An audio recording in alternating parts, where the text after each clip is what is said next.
This is why we apex. UFC Fight Night, Chris Duncan versus Renato Moicano was actually low-key a banger. We had a lot of great fights. This is what the Apex is made for. They give us this Apex slop. Nobody tunes in, but then we get a ton of fun fights, ton of fun finishes, ton of fun moments. Remember to like, comment, subscribe if you're new. Let's start off recapping Renato Moicano versus Chris Duncan. And listen, this looked bad for Chris Duncan from the start. I mean, Moicano's pinging that jab, pinging Chris Duncan's face in with that jab repeatedly.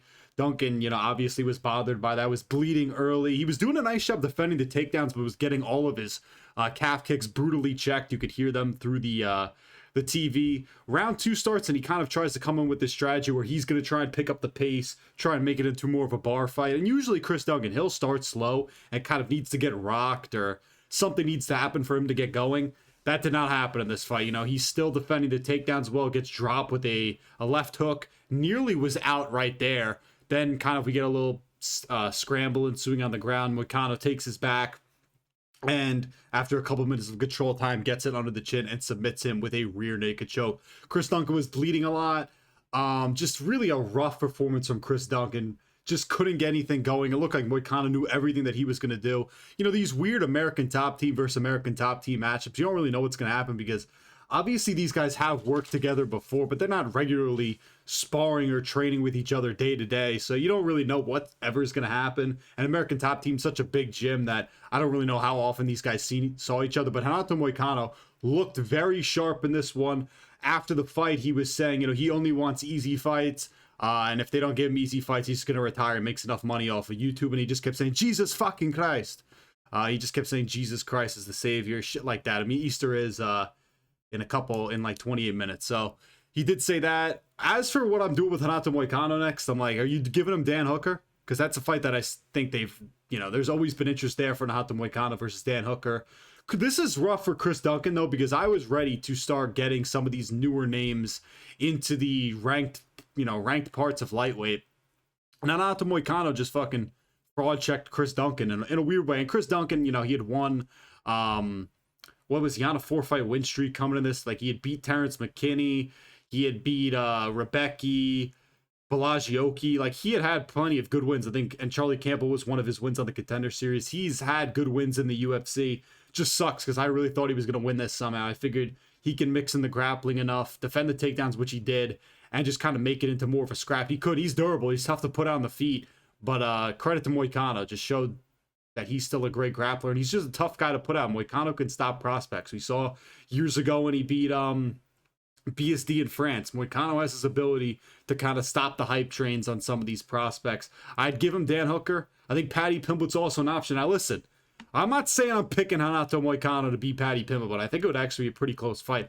Renato Moicano is very skilled. He's better on the feet than Paddy Pimblett. I mean, what is Paddy Pimblett giving you whatsoever on the and maybe not better on the feet, but they're both not great on the feet, and both can grapple. So I actually think it'd be close. But I think him versus Dan Hooker could make sense.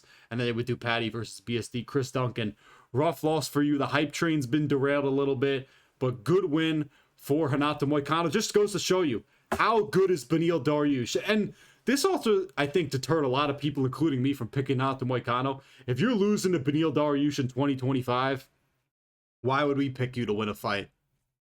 Maybe Beneil Dariush is going to fraud check Juan Salkeld next. Who knows? But a good win for Renato Moicano. He will be staying in the top 10. Verna Jandiroba, she beat Tabitha Ritchie. Callum Walsh watched his midget girlfriend get a woman handled for 3 rounds. She couldn't really stop any of the takedowns. Yeah, it wasn't like Verna Jandiroba was doing a ton on the ground, like a ton of damage, but she was controlling her, was just better. Tabitha Ritchie was probably better on the feet, but just not. It was probably the most boring fight of the night. Abdul Rahman Yakyaev versus Brenson Ribeiro. Now listen, you saw Yakyaev be a little bit defensively irresponsible in this fight, which is going to cost him later on. But the lightweights that he's been facing, their shit. Like Brenson Ribeiro's terrible. Ribeiro low-key clipped him like twice in this early. I think he got him with like a leg kick that kind of clipped him and then hit him with a left hand. But Yakyaev was able to catch a kick of Brenson Ribeiro, took him down, controls him, takes his back, and it's just over. Again, I don't think he's very defensively sound, but he's a great athlete and grappler for the division, so I think he definitely has potential in the light heavyweight division, to be a force and to be a ranked guy for a long time. Now, as for Ethyn Ewing versus Rafael Estevam, I picked Rafael Estevam. I had seen Ethyn Ewing's fights on the regional scene. Guy hadn't defended takedowns well. I said, if Rafael Estevam's smart, he's just going to shoot a ton. He should be able to get Ewing down, and maybe he just wins 2 rounds by control. That's what I figured. And also, Ethyn Ewing, he didn't defend any takedowns against Malcolm Wellmaker.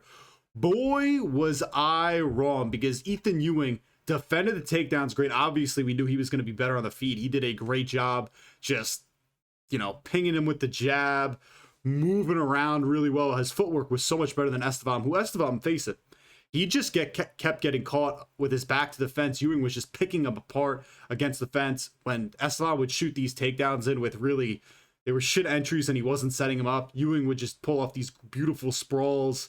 And Estevam just looked stiff. He really couldn't do anything whatsoever to him. Just Ewing was doing a great job with the body work. So slick, slipping punches. Just great. Estevam was just shooting these takedowns with no setups. I think Ewing was what was he? 6 for 6 on takedown defense in this fight. What is that? 0 for 8. He was 8 for 8 on takedown defense in this fight. Great showing from him. Gets the finish in the 3rd round. Ewing is fucking legit. And I liked Ethyn Ewing before this fight, but I figured, maybe we slow the hype train down on him a little bit. Rafael Estevam's pretty good. Or he's an undefeated guy in the UFC. Ethyn Ewing showed just, I'm that much better than you on the feet. I can defend takedowns. He's going to be a force in the division. Now, I'm not saying he can't get smudged by some of the grapplers in the UFC that are above him in the bantamweight division that actually can wrestle a little bit better and maybe set up their takedowns better than Rafael Estevam and aren't as stiff on the feet. I could see it happening, but he definitely passed the test of, man, I can defend takedowns and put on just masterclasses and finish guys in the UFC. He's also so composed, like he doesn't necessarily need to chase a finish here against Rafael Estevam. I'm sure Ethyn Ewing could have got a little wilder when he was backing up Estevam to the fence at certain points, because he dropped him and nearly finished him. I think it was at the end of round 1 or round 2, and he just stayed composed. Well, the round ended, but he stayed composed throughout the fight. Didn't necessarily feel like, I gotta get a finish right here. It came to him in that 3rd round. He landed a nice body shot on the liver and finished him. Great win for Ethyn Ewing. Tommy McMillen versus one of the extras from The Sopranos. Good win for Tommy. This was literally a bar fight. He immediately was on the pressure early, coming straight at Manolo Zucchini. Landing nice 1-2s, was landing a ton of knees up the middle. Zucchini had a welt on his eye pretty early, but McMillen was just landing nasty rights. Didn't even try to initiate really any grappling in this fight whatsoever. No takedowns attempted, I believe. Was just wild with the pressure. It wasn't necessarily pretty, but he can show you that. He can put a pace on guys. He can strike wildly. He has power. And he can grapple. I know we didn't see it in this fight, but he'll go for chokes from a variety of different positions and has great submission game in his bag. I'm not particularly the highest on Tommy McMillen, but he'll get another can or two, and then he'll fight a legit guy in like 2 or 3 fights. Maybe he gets fraud check, maybe he doesn't. I need to see more from him. Manolo Zucchini's not really the guy you're going to see it against, but great win for him. Wild knees kind of led to the finish, a ground and pound finish. Good win for Tommy McMillen. Jose Delano versus Robert Uchala. Good one for Delano. Just felt like he was more technical. It was a pretty good scrap, good back and forth. Delano was kind of stinging him most of the fight. And Ruchala was just eating these punches and kept moving forward. He was hustling a lot, showed a good chin. But there was a brutal fence grab from him in that 3rd round. And Keith Peterson was not standing for any of that shit. He took a point away. I personally love that. I'm like, finally, we see these refs putting their foot down. That so many times where we see these blade. Where was he for the Tafik Musayev fight? Where was Keith Peterson for that one? But a good job by him. Good win for Jose Delano in his debut. Ruchala's had some nice, like the Gomez fight and the Delano fight are just close losses. But, I mean, not, decision losses. I still think he's fine, but he's probably 1 loss away from possibly getting cut. As for the prelims, Guilherme Pat, this is a pretty big upset as Thomas Peterson beats Guilherme Pat. I was frustrated watching this fight, though, because I knew coming into it, Guilherme Pat kind of doesn't really look for or hunt for finishes as a heavyweight. And Thomas Peterson, he's kind of just this fab lob. He can wrestle, we obviously know that, but it was kind of boring for the first rounds where Peterson's just smudging him on the feet, against the fence. Wasn't really level changing to get to takedowns, which I didn't really like. Like, Pat was slightly landing more in terms of significant strikes, but there was really nothing thrown. I wish Guilherme Pat would fall with more urgency. I feel like if he did, he probably could have won this fight. But Peterson did a great job those first 2 rounds, just winning based off control, not even level changing. But the third round comes around and he goes in on a single, dumps Guilherme. Pat kind of caught him, nearly finished him on the ground. Pat survived, and then he clipped Thomas Peterson. Peterson clips him again, and then just kind of controls him on the ground for the rest of the third round. Couldn't get the finish, but good win for him. I think this was his third win in the UFC. Guilherme Pat couldn't do shit off of bottom position. Just another heavyweight, like a quote-unquote heavyweight prospect who's not going to be anything. Guilherme Pat can't grapple. He doesn't fight with nearly enough urgency. I don't think he has, like, elite-level footwork. He's not that good. Good win for Thomas Peterson, though, the fellow teammate of Steven Asplin. Alessandro Costa destroys Stuart Nickel. Nobody's surprised. Stuart Nickel, he can grapple, but he was getting out-grappled in this one. Costa was a lot better on the feet. Stuart Nickel was just running away like a little gremlin, smiling. Costa was landing nice shots in the body. He was even looking for takedowns of himself, defending them. Even got like a spinning elbow partially through on Stuart Nickel. And there was a point where I think Alessandro Costa could have finished the fight earlier in the second round, was like pouring on against Stuart Nickel against the fence, but decided to grapple with him, which was kind of weird. Then it gets back up, finishes him with a beautiful liver shot. Like he changed levels, drilled him in the liver, dropped Stuart Nickel. Really nasty finish from Alessandro Costa, who had a little bit of that hype train derailed because he lost to Alden Coria, which is a loss that's kind of aging well. Alessandro Costa is a good name in the flyweight division, has power, has skill, and he looks giant for the division. The guy is ripped. Good win for him. Stuart Nickel should be cut. Lando Venata versus Darius Flowers. Another kind of weird fight. Lando Venata, I thought, was doing pretty well early on. Was doing a good job catching the kicks of Darius Flowers, kind of following with some straight shots down the middle and then taking him down. Was controlling him with the grappling. But then the fight gets back up to the ground, and Darius Flowers slammed Lando Venata at the end of round one. Probably broke Lando Venata's ribs. He was clearly compromised after that. Second round comes around. Lando Venata's trying to initiate the grappling. Darius Flowers has a nice trip takedown. Lando hits the ground, just lets out a big oh, and then he gets the finish. Fucking rib injury. Then you have Darius Flowers going around the fucking octagon. I get you were 0-3 in the UFC before that, but he's going around emoting on Lando Venata because Lando got a fluke fucking injury. Lando Venata would have won this shit by decision if he didn't get hurt. But we're not playing the if game here. Good one for Darius Flowers. He's like, oh, he was clearly a very company man there. He's like, thank you, Paramount, for letting me say fuck on the broadcast. That was cool, I guess. Good win for Darius Flowers. He'll be staying in the UFC and keeping his job. Alice Pereira, the fake sister of Alex Pereira, with a nasty, nasty finish in this one. Cohen couldn't get any takedowns. Did she get one? She 2 for 3, but she couldn't get takedowns consistently enough. Alice Pereira was a lot sharper on the feet. Kaylee Cohen really had nothing to go for. And she did have a nice double leg in that second round, but a flying knee just killed her. That was one of the most brutal We've had back-to-back weeks with brutal finishes in women's MMA. Last week it was with Alexa Grasso and Macy Barber. This week, Alice Pereira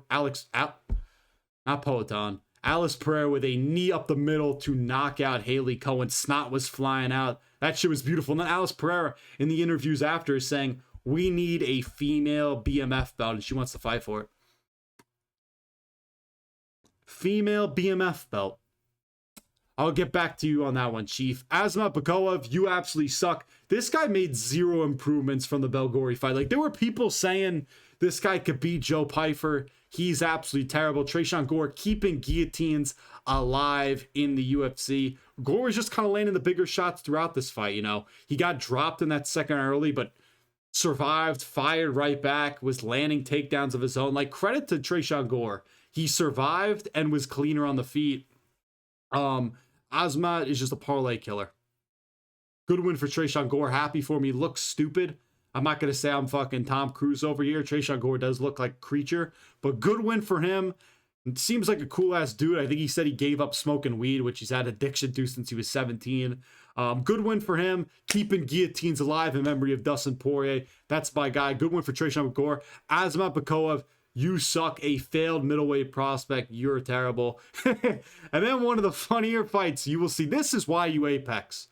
Dione Barbosa versus Melissa Gato. Now, this was one of the most Apex moments of all time. The actual fight itself was not that fun, but soccer kicks her back. Now, listen, her knee Melissa Gatto's knee was like kind of up. That was a legal kick, and she faked that she got knocked out. That was shades of Rodolfo Bellato versus Paul Craig.